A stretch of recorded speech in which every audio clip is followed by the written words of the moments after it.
Okay, everybody, thanks very much for your time today. I'm really pleased that you've taken the opportunity to come and have a chat. I've got some great people to share some information that's going to share some information with us today. But, it'd be pretty boring if we were sitting here talking to ourselves. So, thank you for coming in, whether that's live or you're watching one of the recordings. So thanks very much. What are we going to cover today? Well, I actually had a lot of problem coming up with the name of this particular thing because it's such a powerful thing and it can apply to so many parts of the sales function. We've had a couple of different working names: elevating your conversation, how to create powerful conversations. I came up with how to be a trusted advisor, selling peer-to-peer, how to create a compelling sales interaction. This is not the 6 different things we're going to cover off today. They're all the same thing. But this is super critical, we think, because so many sales interactions are leaving buyers disgusted, disappointed, and simply they're unprepared to move forward after their interaction. So this is a real challenge for salespeople. I engage with a lot of salespeople, whether it be through training or through Sales Development Australia, and most salespeople aren't doing a very good job of this. Elevating your conversation will enable you to cut through, that buyer's email inbox that's overcrowded, or get somebody to respond to your email, respond to your phone call, or respond to your LinkedIn message, or whatever social you're choosing. So whether you call it becoming a trusted advisor or just the best darn salesperson in the room, I don't care. This is all going to impact the way that you sell. And you won't hear me say this very often, but I think this is more important than sales tactics. And I'm a big tactics guy, right? You guys know that, right? So I think having this nailed is like 33% of the sales success formula. Whereas having the right objection handling technique or the right cold call opener is 1%, 3%, 5%. This is 33% of the game. So that's how important I think this is, and that's why we've put this together to try and help some people and share some conversations. I'm not doing it alone. So I've got some really clever guys here. I've got Andrew Vidler. Thanks for coming on. Give us a wave. And we've got name tags. Thanks, mate. Thank you. Should know who's who. Derek Stewart, mate, you're a good man. Hi, everyone. Yep. And of course, Kevin De Beer, the lifeblood of Sales Development Australia. How are you, mate? Yeah, good. I'm just the admin guy today. Yeah. So Kevin's running the chat. I'm not even looking at Zoom team, right? So I'm looking straight down the barrel of my camera, and I'm looking at my talking script. So if you want to ask me a question, Kevin's running the show, right? So he's the guru.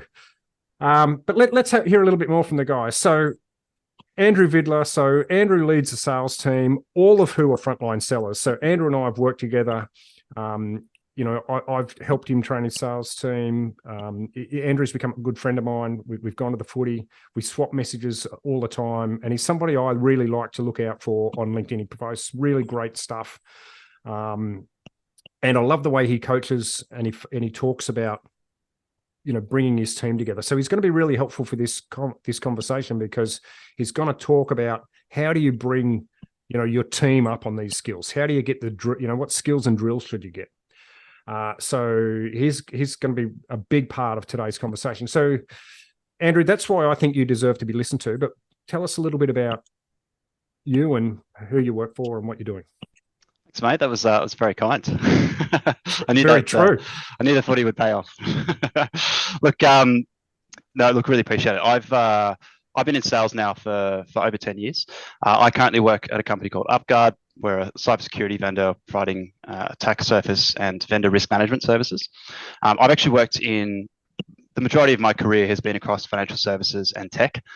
So that's really the bulk of it. SaaS is probably the main part. And I've been everything from an inside sales rep through to enterprise, through to leading teams across the APAC region, including Australia and New Zealand, probably the bulk of it, but also Singapore, Hong Kong, and Japan.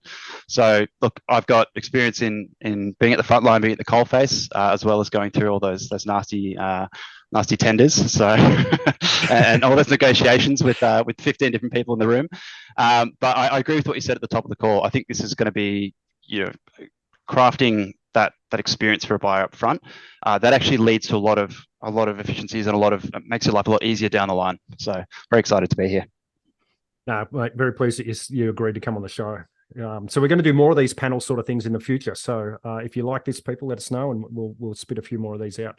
So Derek Stewart, Derek, thanks for coming on. So Look, Derek's perfect for this conversation. Derek and I have only recently connected professionally, but we've been swapping messages now for nonstop for months. And in fact, Derek's got an episode of the Boss podcast coming out very soon, and you'll see we've gone deep into rabbit holes and all over the place. But I really like the way Derek approaches business, because he has to sell to a really wide range of businesses and verticals. So he's speaking to CEOs, head of HR, head of sales, like he's all over the place. So he needs to be able to communicate effectively with all of those people. And this is exactly what we're talking about today. And he does a really, really good job of it. And in fact, I think our conversation, Derek, was the reason why I decided to put this on. So people are going to love listening to you. So tell us a little bit about your day job and about who you are. Yeah, so right now I'm the Australian Business Development Manager for Flat Planet. So essentially it's outsourcing to the Philippines, so B2B sort of professional services. But like you mentioned, can be from a sole trader to a Fortune 100, can be Australia, US, UK, New Zealand, Singapore. So all sorts of geographies, sizes of business. Again, a whole range of industries from manufacturing to software to e-com to professional service. So the key sort of theme that ties it all together is trying to drive it at a business level conversation, because it's not a very niche and verticalized product to the same ideal sort of customer profile, and it's not the exact same deal size or the exact same even setup and implementation. So I've done B2C sales, selling gym memberships, and when I ran my own sort of fitness business, I've been to the world of B2B professional services in sort of big accounting firms, been in outsourcing, again, for nearly a decade, and also in some cyber security selling to the pointy end of the ASX and the military, police, and government. So across that, I've had a bit of a exposure to the B2C, the B2 sort of small business, B2 government, and B2 sort of big business and enterprise. So again, I've sort of able to spot patterns and themes of what works and what are the commonalities and how do you quickly get up to speed. Maybe you're in a new role, you're selling to a new vertical, a new market. How do you quickly get insights and wrap your head around what's the same and what's different, and how do you adapt, maybe in a new role, a new industry, a new sort of a new target client. Yeah. So I'm looking forward to some of your shares as we get into it as well, Derek. So it's good. And of course, we've got Kevin. Kevin's my business partner in Sales Development Australia. He is the sales guy that digs data, or is he the data guy that can sell? I'm not sure, but he's bloody good at it. That's for sure. So we'd be completely lost without him.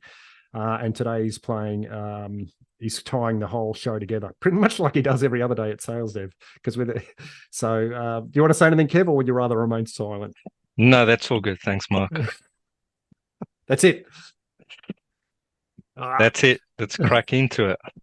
All right. Okay, so let's get into a bit of housekeeping, chat, Q&A, etc. Kevin's going to run that. So send anything through. We're happy to be interrupted. We're going to do Q&A at the end, but Kevin's going to pull us up anytime you guys have got great questions or you've got some insights. So, feel free. For those of you that we don't know how long this is going to take, but we're going to try and make it about half an hour.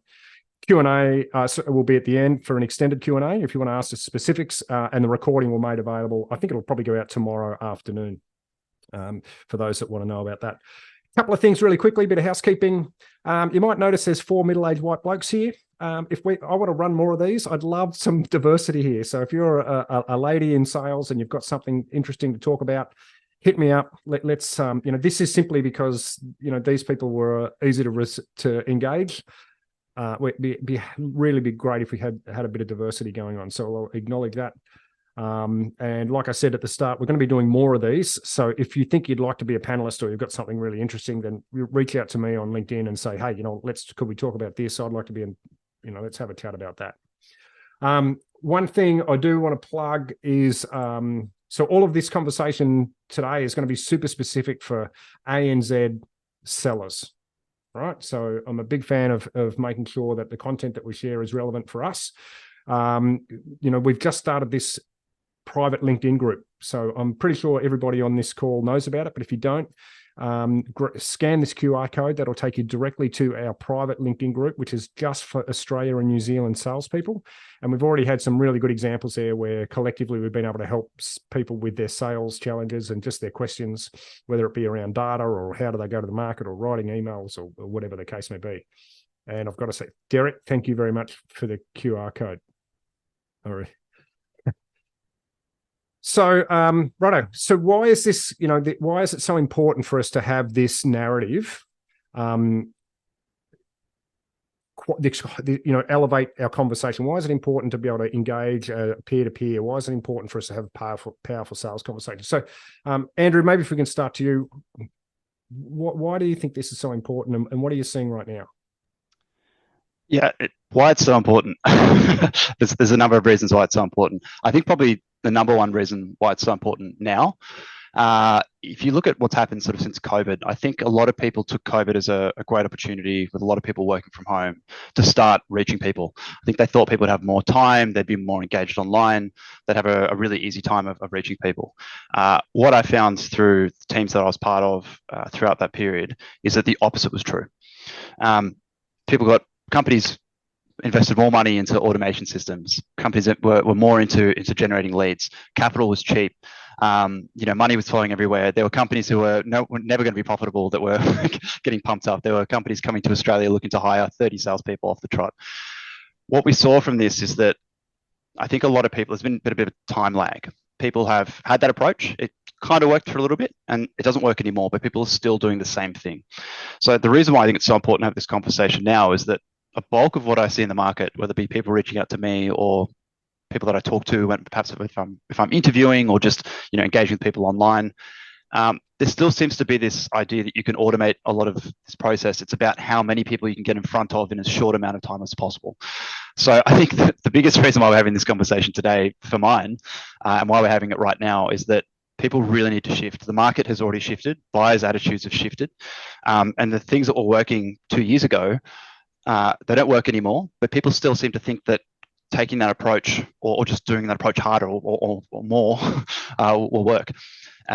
Buyers are really telling us that's not the case. So I think that's really why it's important to have this conversation today. Yeah. No, absolutely. What about you, Derek? What have you got? Just following on to that, I think there's more and more commoditization, where a lot of software is often very similar, a lot of services are similar. It's harder and harder for companies and sellers at those companies to really differentiate on specific features, benefits, differences. So if your product is quite similar, there's not a really unique proposition, it's hard to stand out. So if you can't elevate the conversation and maybe have more of a strategic discussion with a C-level executive, you're going to get just put in a spreadsheet against a couple of other people. It'll be price and features and benefits, and you're at the mercy of the overall growth of your industry. It's very hard to stand out, be memorable, maybe uncover a bigger opportunity that wasn't clear from the initial conversation if you get lost in the features and benefits of your point solution and you're not able to zoom out a little bit and have a more strategic discussion like two C-level executives would have amongst themselves. If you don't understand what those discussions look like and feel like, you'll be operating at the bottom level and sort of, pushed in a bit of a race to the bottom, which I'm sure a lot of people feel on price, on competitors, on terms, on things like that. And then, it's very difficult to succeed if that's where you get stuck. So why do you reckon just we on get that, stuck? Sorry, Mark, just on that, there's actually a good question that sort of speaks into that, Derek, and it's for yourself. David asked the question. So he's working with B2B around government organizations, and you've obviously got experience around B2Gov experience. But David's feeling like he's been pushed into sort of a railroaded via tender processes. So very difficult to get his message across in those processes. Have you got any sort of tips for David?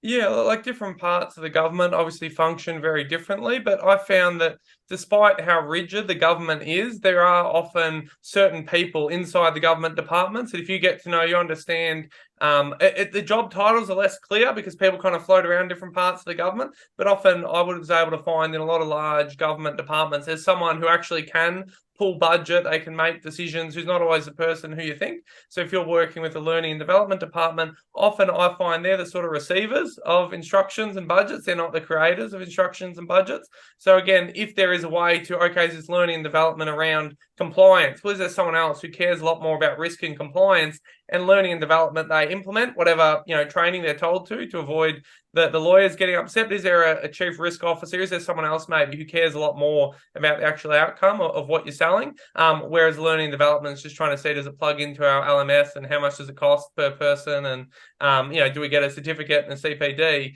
Again, you can get dragged down to the bottom of that. And then again, just being a name on a spreadsheet versus is there someone else who higher up in the government in a different department certain parts of government a bit interlinked, where they have to follow what bigger departments tell them to do. So sometimes it's even about being in a different part of the government indirectly, who then influences whether it's, Department of Premier and Cabinet pushes things across the state government, or is it, in my world when I was in cybersecurity, ASD and the Signals Directorate, they would push things through the sort of civilian government as part of the defence. So trying to map out, I would say, a bit more strategically how the lay of the land in the government, who you sell to, how they influenced by other government departments, and what are they really trying to achieve. And then that way you can break free from some of the tender processes, because other departments will also have budgets that don't have to go through tenders below Commonwealth procurement levels, other pockets, other funding, other sort of structures. Sometimes it even means working through a third party where the government already has a procurement panel and you sort of subcontract through that. So it's quite, I found it was very maze-like structure. It's very complicated. It takes a while to wrap your head around it, but there are often pockets, whereas if you get told, here's the tender, fill in the tender, again, you get stuck in that race to the bottom if you're not able to a bit more strategically and creatively break around those sort of rigid barriers. So hopefully that gives you a few ideas and some food for thought. Yeah, thanks, Derek. So, yeah, and one of the things I think that, I just circling back to why we think this is important is, this stat here that I pulled out, which is, 13% of salespeople are actually getting 91% of the rewards. So, and everything above base wage, right? So a very small percentage of salespeople are getting the attention of buyers. So even when, Andrew, to your point, there's so much automation, there's so much outreach, the good people are still doing really well, right? And they're taking all the gravy. So you've got two options, right? You can stick with the automation, or you can stick with the templated outreach, or you can elevate your conversation and reach people, where it's important for them and at a level that's going to get you into impact the results of that tender, for example, or to get to impact what's put on the tender.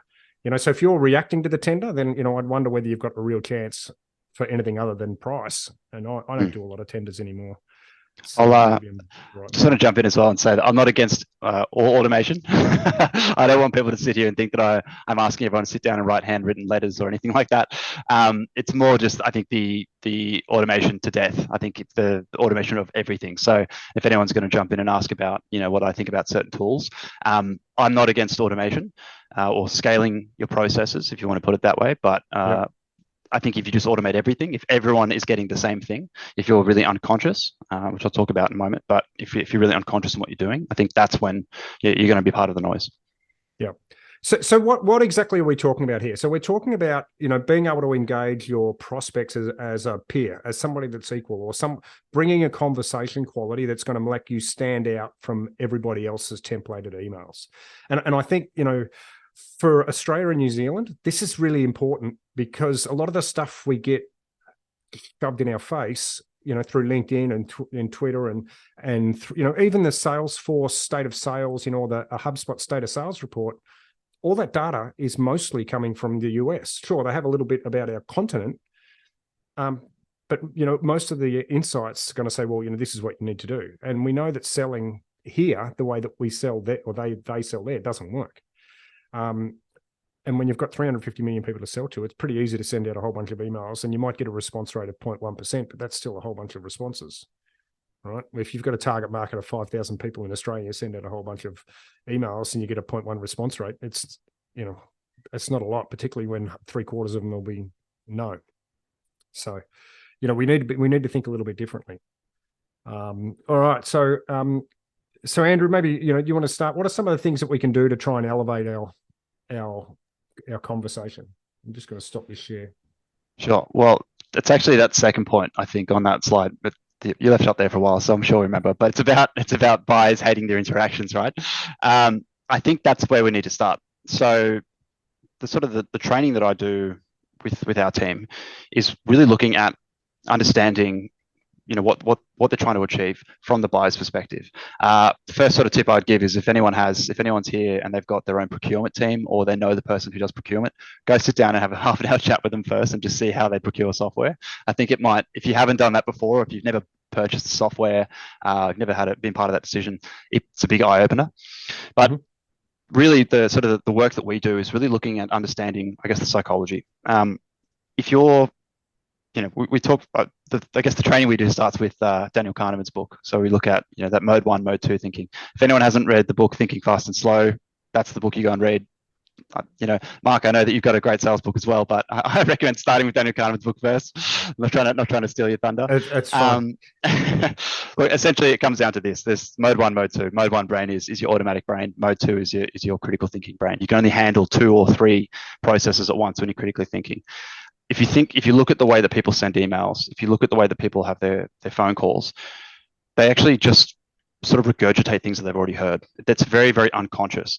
And so we sort of dig into, if you're giving someone an unconscious talk track, or you're sending someone an automated email that you haven't put any thought into, you cannot expect someone to then turn around and sit and have a think about it and be really critical and engage with you. If you're not going to engage with the customer, how would they engage with you?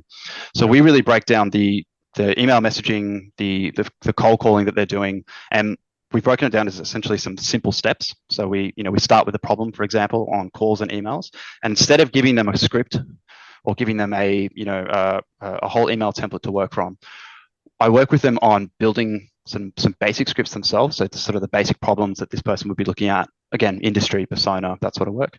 And then we just write down really kind of 1 or 2 lines, a problem that I'd be dealing with, some context around that industry, that person, and some ROI if it fits. The reason why we do this is then you're having to go into the call challenging someone with a problem, or go into an email challenging someone with a problem, to get them to actually change and get into that mode 2 brain. Get them to think, get them to stop and go, oh, that is actually affecting my life. That is actually something that I care about. It's not you'll actually avoid most of your objections if you do this too. So objection handling becomes a lot easier, because already you're sort of vaccinating against the objections by coming in and going, look, this is something I know you're going to be dealing with. If you can start with that, what we find is that you start to engage them in that way. The other thing that we do, or the other reason why I don't give them a whole lot of text or a script or anything like that, is that it forces you to listen. If you've only got a line or like a sentence or 2 in front of you to say something, you challenge them, and then you wait for them to say something, and then you're forced to then engage with them on that conversation. So then it starts, second, third level questions. So for us, really, I think the best way to, if you want to start to think about it, is think about the customer first. Think about the buyer's bad interactions they're having. It doesn't even take that much to stand out from the crowd if you're putting even a little bit of effort in. But if you think about how you can get them from that, automated brain to critical thinking brain, and engage with them in that way, you'll see a lot more success. And I think the big thing is you've got to get people's attention first, right? Because there's so many emails, right? There's so many phone calls. There's so many opportunities for us to interact with people that we probably don't want to do. And we've only got the same amount of time, right? So like in our day, so you can only respond to so many emails or delete so many, right? So you've got to get some people's attention first, and you've got 2 ways that you can do it. And what I've seen is a lot of people have done it the wrong way, which is, hey man, I see you went to the same university as me, or hey, here's my best cat gif, and the second way is actually go, you know what? I've been dealing with university professors for 15 years, and most of them have got this problem. Right. And what that does downstream is it does this, and this. Right. One of them is really easy, and the other one takes a little bit more effort. But one of them is really going to get you into a conversation at the right level. Yeah, exactly. And I just think, the safety in sending the same thing everybody else is sending, or opening a phone call the same way as everybody else. Hey, Andrew, this is Mark calling from sales development. Do you have a moment? Like, it's like... like you would be able to pick that when it came out, right? Yeah, exactly. And there's actually a good question in the chat around sort of leaning towards that. So Tanya's asked, he's keen to hear what is the norm around existing customers and then new business leads in terms of touch points. What's too much and what's enough, basically? Do you want me to answer this one? Sure. Fire okay. So, look, I went to an event last year. It was a sort of a marketing event, and they said that it takes on average about 24 touch points from marketing through to sales. The sales part of it is around about 8 touch points per customer. Now, that actually really depends. I've seen people put in customers into sequences that are 15 steps long with heaps of automated noise, and they get nothing. So what I would say is focus on the early steps first. Look at that first email. Look at how you can find something more customized towards that person, their industry, their role, what they would care about, build some credibility and so how you've actually helped similar customers. If you can get those early touch points being much more personalized, the likelihood is that you'll actually reduce the amount of touch points you need, certainly for outbound. For inbound, I think it's a lot easier. They're coming to you with a sort of a problem. I think you just need to be a little bit careful with inbounds. It's less about touch points. I think probably only for us, it's like about 1 to 2 touch points on average. Outbound for us is about 6. Inbound is about 2. But the warning for inbound is just make sure that they're make sure you do your due diligence. Make sure you really question. Like don't fall into complacency and think, hey, they're coming to me, great, they want to spend. I can just take the back seat here. Take the same approach of going, why and what does this mean for you and how's it going to help your business? Because probably about 50% of the time, they're not coming to you because they want a solution. They're coming to you because they want a price, because they're price testing you against 4 other vendors. So don't take it easy on the inbounds. I've got a great story about the inbound that I want to share, but let's go to Derek first. So I think part of it is also like talking about elevating that conversation. If all you're going back to a lead, or maybe someone who's bought once, but it's not a recurring service, if all you're going back to them is basically a polite way of saying, hey, you're ready to buy again, or hey, you're ready to buy, well, obviously, that wears out on people quite quickly. Whereas again, if you've had the initial conversations are a little bit more strategic, they're a little bit more in depth, you've elevated the conversation, and I can give a little example and a takeaway for everyone on a good way to think about that.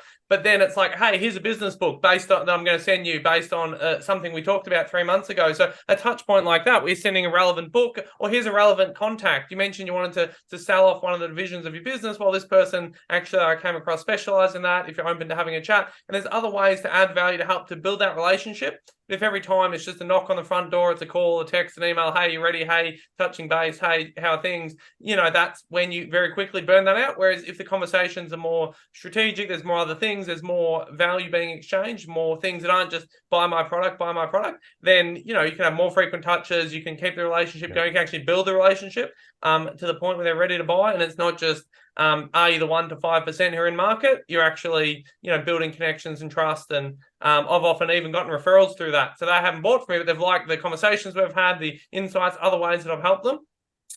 Through my network, through my expertise and other things that is then, said, oh, well, you're unlike all the other salespeople, which is what everyone sort of wants to hear. And then they're actually willing to open up their network or their contacts or get someone else in the organization into the conversation, which might be the unlock that gets the deal going versus just, are you ready? Are you ready? Are you ready? No one wants, like I said, that wears out really, really fast, especially these days where Andrew mentioned so many automations. You can do an automated touch base, with everyone all the time, and people do, and that burns it for everyone else who doesn't. So even if you're not doing automated check-ins, a lot of other sellers are. So if you're in that category, you're part of the noise. Whereas if you can pull yourself out of that category, then you're not someone else who, again, they've been burned by automated follow-ups and everything else, sequences that they 50-step drips in 20 days and things like that. And so one takeaway, because I know I've been a little bit sort of high level, something I heard, I think I read in a book a few years ago that really shifted my whole perspective on business and how to kind of quickly slice a business and understand it,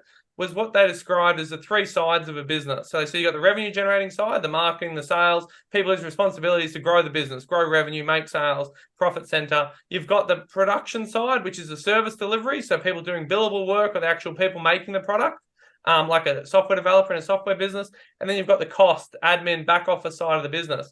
Who you're selling to, which side of the business. If you're selling to a finance person who drives revenue, like a partner in an accounting firm, that's probably going to be different motivations, different conversations, different priorities than someone who is in the billable role and they're worried about efficiency, bill out rates, utilization, things like that. And that's going to be different to a back office finance persona who is always looking at cutting costs, cost center, pushing down costs, avoiding risk, managing, the cost side of the ledger. So every business you approach, if you think, or different personas, and maybe you're often going after the same persona, that's okay. You work with internal finance teams because that's what your software does on, in your business, but understanding that insights and things you read or hear about from someone who's in a billable sort of production role and or someone who's in a revenue generating role will often be quite sort of different, and understanding the conversations, the motivation, the incentives. And if you apply that lens to, or in the same company, you got 3 different people on the call. If they're in the different sides of the business, they likely each have their own motivations, incentives,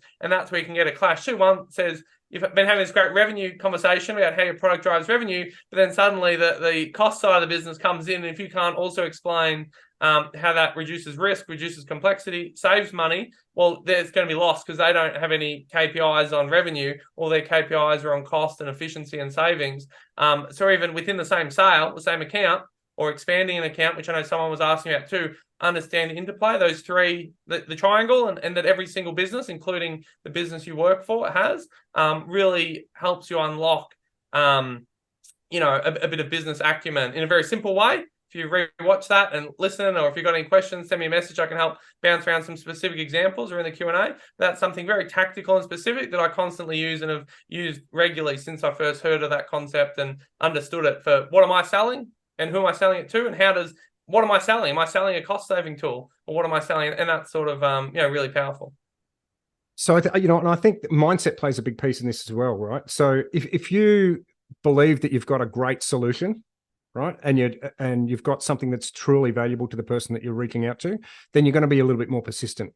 But what's going to happen is if you, persist with somebody, and you get them on the phone after 50 phone calls, you call them once a day for 50 days, and they say, what the hell are you calling me for? And you go, oh, because we've got a brand new feature, right? Then you're going to get smashed. That's going to be an awful experience for you because you get delegated down to those that you sound the most like, right? And I know Jeb Blount's talked about, I called somebody 50 times, every day. And, Justin Michael's got a similar one about he called 30, one person 30 times every day. But those guys aren't going, oh, I think I've got something nice for you. They're saying, mate, I've dealt with heaps of other business owners just like you, exactly the same, and they're losing tens of thousands of dollars a day by not taking action, and this is super important for you. That's why I've been persistent. And so you have to be able to have the confidence and the conversation height, if you like, to be able to do that. Now, I've never called somebody 50 times over 50 days because typically I get hold of them before then. But I think if you're solving somebody's $1 million problem, then call them 50 times over 50 days. But if you just want to switch them from Salesforce to another CRM, maybe that's not going to be the best approach. So, something else that's super tactical, and I don't know who wanted to talk about it, but we were talking about, apologizing too much. Who was that? Was that? I'm happy to jump in there. Yeah. Yeah. I think that's a big thing. I see people do it all the time, and I don't think they know they even do it. I don't think salespeople know they do it. Probably not. That's probably the same. It's the same, probably the same part of our brain that says that, hey, how are you? Or, hey, I'm calling from so-and-so. It's the same thing. I think you've heard it 1,000 times. You had people do it to you. And then when you first started in sales, you probably did it as well because it's what you heard around you. And it's probably just something that's been drilled into us. We actually sort of do a thing where it goes back to that point you're making, Mark, around if you've got a really compelling case to make for someone, if you know that it's going to work. And I saw a great comment there in the chat around, qualifying out or disqualifying is just as important as qualifying in. I actually agree. In fact, I'd weight it more the other way. In fact, I think it's better to qualify out. I say to everyone in the team that their time is the most important in the business. You need to make sure that you're only dealing with people who are, horses, not donkeys, right? So in that sense, if that's the case, if your mindset is, look, I know this customer, they're within our wheelhouse, this person's definitely dealing with this. I've worked with, in our case, for example, I've worked with 2 other CISOs this week. This is the compelling problem. We've just seen a data leak. It's going to affect them. I absolutely know we're going to go for this. Then don't ask them for time. Say, look, I'm going to take a minute. And it's, if you've got the right tone of voice and you can help them, I think don't bother being polite about it. Just go straight to the problem. Look, hi, so-and-so, I'm just going to take a moment. The reason I'm calling is this is the problem. We can sit out there at the moment. I'm working specifically, and instead of saying as well, working with a couple of business owners, I would say specifically the role or the department or something like that. And just I've worked with 2 other CISOs this week. They're telling me that this data leak has happened. It's impacted this part of their business. This is something that we work on. In fact, we've been able to do blah. How are you solving this challenge? Yeah. Have you got anything about sorry, Andrew, to cut you off. Okay, it's all good. But Derek, do you have anything about that, over apologizing, like status, setting your status, your power frame? So one of the things I want to tell people to do is read Oren Klaff's book on Pitch Anything, and he talks about holding a frame. Have you got anything on that? I think another practical one, which is sort of sales 101, but that we forget, is sort of record yourself and listen back. Because a lot of people, I think they don't even realize they're saying it. And again, whether it's someone coaching you, if you're in a team and you've got a manager like Andrew who can listen, or call recordings, even if you're a lone seller, you're the only sales rep, have your phone, record yourself. If you're on a Zoom like this doing a presentation, record yourself, listen back. And people often surprised how their voice sounds and their tonality, but they're also surprised the filler words they use. Maybe it's sort of, maybe it's maybe it's maybe it's like I said before. And if you don't actually listen back, like Andrew said, it's so subconscious. If you don't record yourself and listen back, or get someone objective who can give you sort of some, direct feedback, then you'll never know, because you're not hearing yourself say those filler words, those low status words, those apologizing words. Maybe even I was doing this for a friend. I was giving him feedback. I said, "You're moving the mouse too quickly on the demo. Your brain works quickly, and you're moving the mouse really quickly on this software. This is making me dizzy, watching how quickly you move the mouse. You click, click, click, click, click." So something simple, but if the prospect will unlikely to say that, they'll just tune out. And, oh, wow, my head's spinning from this demo.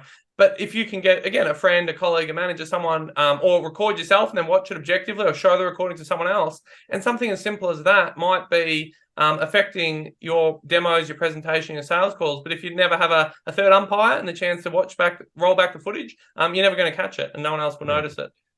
So we'll go to Kevin's for questions in a minute. But just to be clear, what I'm talking about here is, when people say, "Oh, sorry, I didn't respond to your email," and the salesperson goes, "Oh, that's fine." Right? There's that too. Yep. Yeah. You've been waiting 10 minutes in the foyer and the guy comes in, "Oh, sorry to keep you waiting." And you go, "Oh, no, it's no problem." Like what you're doing then is you're positioning yourself significantly lower, right? You don't need to argue with them, but you just need to say something like, "Look, I'm sure whatever it was that kept you was worthwhile. Like, I'm sure it was important." Right? And what you're signaling is, "Look, I'm not delighted about it, but I get it's happened." Right. And that's going to put you at a much higher, but you see this in emails, "Oh, sorry to bother you." Like, if you're conscious of these sorts of things that like, "I'm sure you're busy," well, hang on a second, you're busy too, dude. Like, if you're trying to write like a couple of $1 million worth of pipeline, this guy's running a business worth a couple of $1 million. What's the difference? Right. But you keep putting yourself down in the way that you communicate, then people will do what? They'll talk down to you, because you're the one that said, "Oh, treat me like shit." Excuse the language. Probably need to edit that out now. Quick question. Yeah, well, not a quick one, but question. Yeah, if my target market is declining, is it a death sentence, and should I be swapping industries? Derek, I think that's a question for you. Maybe it's a bit harsh, but I would say probably, like, unless you've really got, a big equity or upside in the business, and you think there's a huge case, or, sometimes it's easier to sell into an industry declining than an industry that's static, because something's going on. Maybe there's mergers and acquisition and things are happening because the industry is changing. But fundamentally, I think if you're selling into a declining market, I've again recommended friends to not take a role, because the persona is a real declining space. People often don't want to spend. If you sell a software and the industry is shrinking, whatever that is, whether it's travel agents or some other shrinking industry, often people are just riding out their fixed costs. They don't want to have incremental costs. They're waiting for people to churn so they don't have to pay redundancy. So fundamentally, there's shrinkage and people don't want to invest. They don't want to do things. So there are always exceptions, because again, there could be extra capital coming in. Maybe your product that also has other use cases. So one industry is declining, but there's something else. You're going out of retail, but you have a really good solution for e-commerce too. But fundamentally, I think it's very hard to swim upstream when, again, unless you're the owner of the business or you've got huge share options, which again may or may not be worth anything, then it's easier to sort of change to a better industry, and it'll be a night and day difference. If anyone's ever sold to a low margin or a declining industry versus a high margin growth industry, the same return on effort can be massively different, not because you're a better seller, just because you had a better nose for what's growing and what's dying out in the marketplace. Yeah. Look, good question. I'm not sure how that really helps us with elevating our conversation, though. So maybe we could try and. But I would say sort of it's thinking at a business level, Mark. So maybe that's sort of, if I bring it back to the point of the talk, okay. How do you think beyond how do I write better copy on my cold emails versus fundamentally, is this a good industry to sell to? Is this the right persona? Can I sell to another persona? Is it the overall company dynamics, the macro, you don't want to get lost on sort of the economists and their trends, but sometimes that's why the response rate is low, because the industry is declining, it's low margin, it's really not a prosperous place to be, and no amount of tactics and ideas, because you've missed the macro point that the industry is in a death spiral. That's where you've sort of, so maybe hopefully that brings it back for the audience, but that's something else that I do think about selling into different industries and personas. So how do we get there, Andrew? So how do we get to the point where, like, what do you train your team to help them get to the point where they're thinking about business outcomes rather than, just that we're the fastest, the cheapest, we've got 2 extra USB ports, we come in different colors, I mean, how do you get your team to be talking, business outcomes rather than getting stuck at that lower level? First question I ask everyone on the team, if it's a new starter or a new team, the first question I ask them, every single person, I say, when was the last time you responded to an automated email? I've not had a single person tell me they've responded to one, ever. not haven't responded to one recently, but haven't responded to one ever. So to give you a bit of an understanding, that I start the play there. Okay, great. So let's lay the foundations here, is what I'm saying. If you're not going to respond to this sort of email, why would someone else respond to your email, right? So we just start to really peel back the onion. I do like a step-by-step breakdown with them. We start with messaging, help them build their own value proposition. Then we layer that into different areas, right? Their calls, their emails, how they do their LinkedIn connections, how they post things on LinkedIn, et cetera, et cetera. It really starts at that core fundamental part. If you really want to know what the pieces are, if I give you sort of the secret sauce, we kind of tier it out.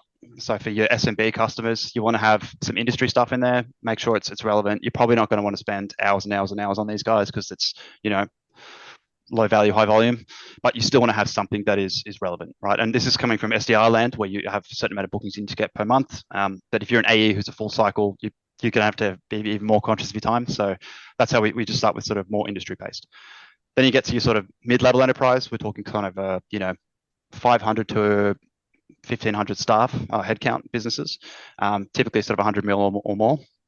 But these guys, you want to have some industry knowledge there, but you want to have a little bit more manual process in it. Maybe just a line at the top of the email, but it's something more about that business itself, or that person. You can pick one or the other. But it's like, who am I talking to? I know your industry. I'm going to drop a bit of credibility in here. Hey, I'm working with CMOs, CISOs, whoever. But you just do a little bit more of that manual process. When it comes to your top clients, your top 20 in your pipeline, the ones that you want to win, they're going to take 6 to 18 months, the biggest ones in your pipeline, that's when you drill really deep. Business level conversations don't come from, plucky things we find on LinkedIn or who they went to school with or any of that stuff. It comes down to how's the industry going, how's the business going, and how is that person going to be feeling within that business in that industry. So you really want to drill right down. So if you understand that this is a CISO and there's current, and they're within the banking sector, and their current sort of challenges are how they can deal with APRA regulations that are changing. Put all of that in there. How is Bank A dealing with the APRA regulations from a security point of view? How is that going to affect him or her? What does that mean for their day-to-day? Is it going to affect their budgets? Is it going to affect how they interact with customers? Is it going to change the relationship? Are they going to stay up at night for this sort of stuff? You want to drill right down to that. I think depending on the size of the company, you start more high level, and depending on how valuable the deal is, you go deeper and deeper to that point. Okay. And what about you, Derek? So what do you do how do you train yourself to talk to a CEO, right, and get a seat at the table, and then later that day or the next day you're talking to HR, and then later on you're talking to somebody in the sales manager? Like how do you do that? I think it is putting a certain amount of time aside for actually learning how businesses work. Again, it's easy a lot of people sort of fall into sales from other industries, which is fine. Maybe they did something completely different, but a lot of sales jobs don't have a specific barrier to entry. You don't do a 5-year sales degree the way you do a law degree. So a lot of people are self-taught and they sort of pick up tactics and tricks, and they go to a sales seminar, they read a sales book, hopefully listen to some great sales podcasts from Mark and others. But you can end up with a very sort of, when anything where you're an autodidact and you learn yourself, you end up missing a lot of foundational knowledge. So I think, again, taking a step back, understanding, even a great starting point is your own company where you work. So you're a sales rep, a sales manager, you're in a company, understanding, well, what do we do? How do we fundamentally make money?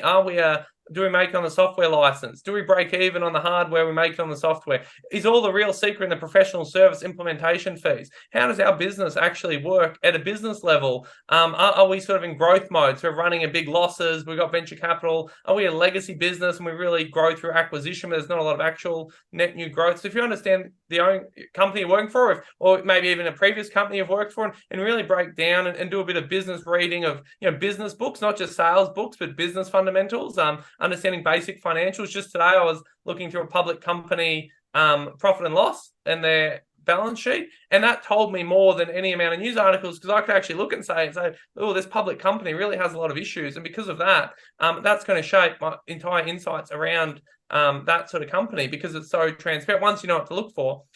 So I would say putting time aside and actually thinking at a business level, reading, learning business fundamentals. If you've done a commerce or a business degree, you're well ahead of most sales reps. But if you haven't, you've come from a completely different industry.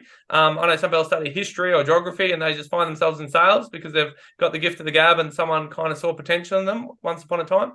Actually take a step back and learn. How does a profit and loss statement look, and what are some actual business sort of fundamentals that all C-level people learn in their MBA? Doesn't mean you have to do an MBA, but do a little bit of short courses, a little bit of self-study to get some business basics, and then you can draw from that when you're in conversations with different personas and different size businesses. And just to jump in on that as well, you'll probably find, depending on which business you're working for and the size of the business, they probably have a lot of this stuff already. So I agree with you, Derek. Actually taking the time to learn about the fundamentals of how business works, couldn't agree more. But you'll probably find, in terms of personas, in terms of why your business sells into certain verticals, they've probably done a lot of this work already. Your marketing team will probably come up with battle cards or some sort of content that they're doing. You probably don't have to reinvent the wheel here. There's probably a bunch of stuff to get you started. From that, you can use that as a launch, as a springboard. It's there to be used. How many times I've seen the share folder, the unused share folder, the marketing drive that's just been left untouched. Marketing's updating it every month and letting everyone know on the Slack channel, but no one touches it. Use that stuff. You don't have to reinvent the wheel. There's some good stuff in there typically. Yeah, that's a great point. They might have commissioned $200,000 of market research, but no one ever read it. But if you ask for it, someone can dust it off in the SharePoint and point you to some fascinating market research or business case modeling or product roadmaps that people wish you'd look at, but you've never actually looked at. So yeah, that's a great point, Andrew. So great points. So why don't we call for questions, like just random so if you want to, we've got some really clever people here, right? So if you're still on the Zoom, thank you. Shoot us, some questions. Doesn't need to be about elevating your conversation, but whatever's inside these guys or my expertise. And let's do a little bit of an ad. So Kevin, do you want to talk about Card? Yes, I will. Just 1 second. There's actually a good question that's come through here. So just quickly, David's been using HubSpot sequencing using your cadence methods, Mark. But the question comes down to, how do you balance the personalized emails for breakthrough in a huge market where you just don't have time for that individual outreach? Well, I would... so if your mass outreach is not working, then you don't have a choice. You have to go to personalized small amounts of outreach. I mean, Kevin, you and I know we do outreach. We do 15, 20 phone calls a day. We do, small, deliberate, send something in the mail. And we get 13 leads. Think about Brainstorm IT. 13 leads. We sent 13 number plates that cost us $50 each, right? And we had 4 meetings. Yeah.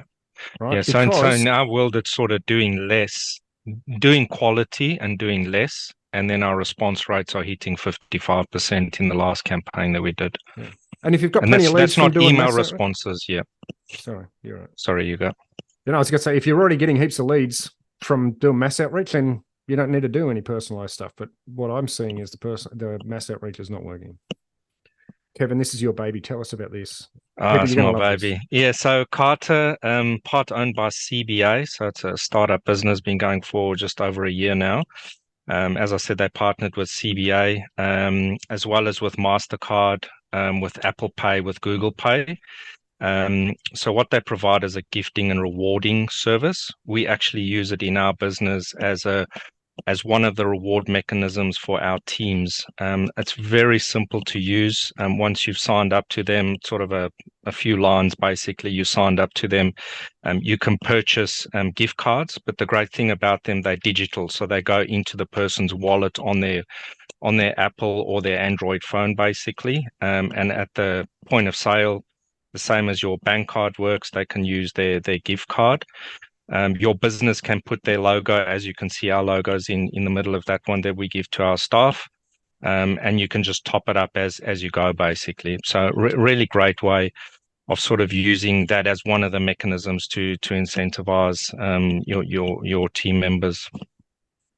And if you're not a boss on the phone, go and speak to your boss about getting something similar. It's really great. It's better than those plastic cards where they write the balance on the back and you've got 50 of those going at one point. With this, you've got one card, basically. Yep. Great for spiffs. All right. What questions have you got, Kev? There's another one that's come through here. Just hold on one sec. And it sort of speaks to that last point as well, going out to a large market. So the question is, how do I quickly understand a brand new business or industry? Derek, I think that's one sits in your wheelhouse. Yeah, so actually in the sales group that Mark runs on LinkedIn, there was a question from someone saying, I kind of in a, kind of probably Series A, early stage startup, I'm told to sort of sell to everyone. Where do I begin? Which is, again, sometimes what people, the brief they're given. If you're in a startup, you got to kind of accept that. You're not going to get structured battle cards and things like that. And he was selling a cybersecurity offering. I think it was a software offering. And I made one observation. So he's new. I said a good thing to do would be to understand one criteria. For example, does the business need to have an IT manager internally? Because the risk is in smaller businesses, maybe sub 100 staff, often they don't have an internal full-time IT manager. They have a managed service provider, an MSP. So that's someone they pay $1, $2, $5, $10,000 a month to in order to run all their IT, their hardware, their cloud, onboard, offboard users. And in a lot of those smaller businesses, they don't and can't actually make IT buying decisions. The MSP picks a tool and implements it most of the time.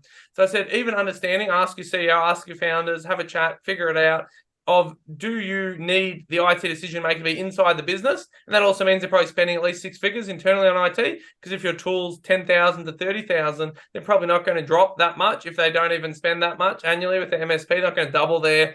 In the same way, if you've got a marketing measurement tool and it costs more than the company spends on marketing, you're probably going to struggle. So I think if you're in a new business, and if they don't have battle cards, it's assuming, again, they don't have rigid structure or a great, 4-week training process to get you up to speed. Understand some of the subtle distinctions. You might also say, look, does this play a lot better in a certain industry? Does this play so it's new to you, maybe the cyber, you're brand new to cyber. Who cares most about cybersecurity? Often it's government, often it's regulated industries like banks, finance, people holding money, dealing with money, people in certain regulations. So maybe everyone can benefit from this because everyone holds some customer data and has money in a company bank account, but realistically, maybe it's a certain type of industry that is a much better fit. So there are a few ways I gave this guy who was brand new to sales a sense of who to focus on. Maybe not the tippy top businesses if it's a startup and it's new, but within the mid-market, can you search on LinkedIn? Do they have an IT manager in-house? If they do, is that a better fit than someone who doesn't? If you can't find it, well, again, how much they're spending on IT, let alone cyber, which is a subset of their IT budget usually. So if they're not even spending that, you're going to struggle to sell a $20,000 or $30,000 a year software tool for cyber management if they don't even have an IT management sort of function. So I think, and there's other versions of that. So marketing software, other software, finance software. Do they need a CFO? What happens if they have a fractional CFO? That's how I would encourage someone new, maybe in a less mature business, to understand quickly what personas are going to give them some quick runs on the board versus where they're going to be banging their head against the wall and in a lot of frustration trying to convince people who need something but fundamentally don't want it. Yeah. Okay. We got any other questions there, Kev? I could actually add to that. Sorry, just to put a bit of cream on top. You asked about looking for, who you can sell to or how to prioritize your market quickly. The quick answer is it's not going to be that quick. But if you really want to think about it from the quickest way possible of isolating, if I kind of break down what Derek said into sort of a shorter format, don't look at the product, what you're selling, and what the product delivers to people. Think about the impact the product has on the buyer. So if you can think about, for example, if we're using cybersecurity, for example, the impact of a buyer having that product, or rather the impact of a buyer not having that product. So if a team does not have that sort of protection, what will the impact be for them? If you can understand that, so with cybersecurity, for example, for a financial services company, they've got a lot of sensitive information that holds a lot of risk. Not only will they break a lot of laws, they'll cop massive fines, but there's also bad customer experience because financial information being leaked out is pretty much the most sensitive you can get outside of government, right? Whereas you look at, some sort of other company that has limited payments or limited sort of online payments resources. So think about, for example, retail, where it's all POS systems and they don't really have a large online presence, although that's changing nowadays. The impact of them not taking that product on board, or the impact of that person not taking that product on board, would be a lot less. Doesn't mean they can't use the product, but it's a much more compelling argument, why us, why now, to someone who has a lot more risk, or by not making that decision. So the easiest way you can carve up your market, if you're brand new, or if you're trying to do a new vertical entry, just think about the impact of the buyer and what the impact will be of them buying or not buying your product. That will give you a better understanding of which one to go for now and which one in a year's time. Yeah. Look, niching is key, right? So chunk it down, go for one little vertical. And Mark, that group that's a closed LinkedIn group, yeah. So you're not going to get sort of all the noise messages around, right? So it's really specific to Australia and New Zealand, and I think you're very strict around your rules about letting people in. So people can scan that, but I still need to vet them. So yeah, you still got to Mark hits the hammer on it. You're in or you're out, basically. So you need to be an Australian or New Zealand salesperson. You need to be active on LinkedIn. That's pretty much it. So just quickly, Mark and I joined one of these overseas ones in the US. Mark said, "I'll just sign into this WhatsApp group, mate."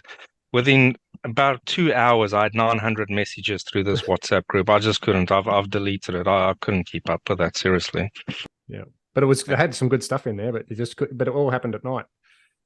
So that's right. All right. So any last minute questions? Otherwise, I think we've managed to go for a whole hour, guys. So we've either talked ourselves. Everyone that's still here has fallen asleep, or we've done a pretty reasonable job. So no, there's no more questions in there. I've just had a look. I don't think we've churned too many people. I think we've been all right. Yeah, we've actually kept a consistent number, which is very pleasing. And those that have left have excused themselves as well. So yeah, good session. So yeah, Andrew, Derek, thank you very much. I mean, people won't realize, but we had to do a dry run. We've sent 1,000 messages in LinkedIn, to try and get this set up and make sure that we didn't cross over too much. So thank you for coming on and sharing your expertise. Very much grateful. Also, for those that have listened in, we've got another one coming up on November the 14th. I'll give you some details about that in the not too distant future. But in the meantime, the call to action really is come and join us in the Sales and Surf Club. And reach out to Andrew and Derek and add them to your network. They're both strong guys. They talk a lot of sense. Derek's got a podcast, which I love.